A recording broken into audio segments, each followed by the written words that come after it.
Speaking of truth, your video titled The British Crusade Against Slavery may be one of the clearest and most important pieces about Britain's role in ending slavery. And although I lack your gravitas, I shall attempt to quote you. You said, in the 19th century, if you saw a ship bearing down on you, flying the Union Jack, and you were a slave trader, you knew that this flag stood for liberty. This was the flag of a nation that defied human convention for a point of principle and spent its blood, sweat, tears and treasure to enforce it on the world. These are powerful words to which you added, slavery had to be abolished, and when Britain held the reins of the world power, this is what she did with it.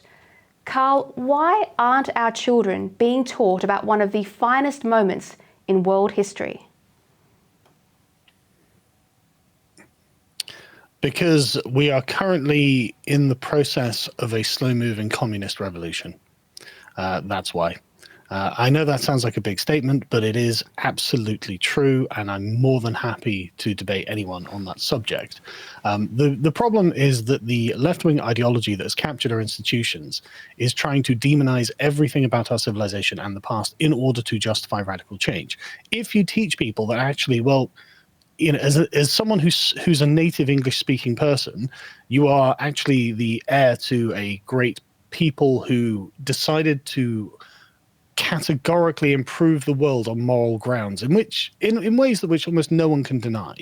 I mean, who says that ending the slave trade is a negative thing? Even the left don't think it's a negative thing. So if you were to teach people that, they might feel like, actually, I like being the bearer of this civilization. I actually like being attached to this thing.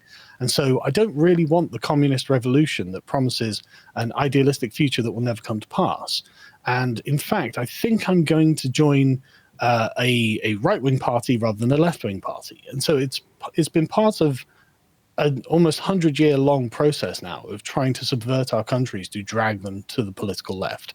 And it's worked. I mean, look at where we are now. Look at the number of people who are in favor of just wildly, wildly untrue things and immoral things in many cases. And so we need to start being able to articulate the positive case for our own civilization, really.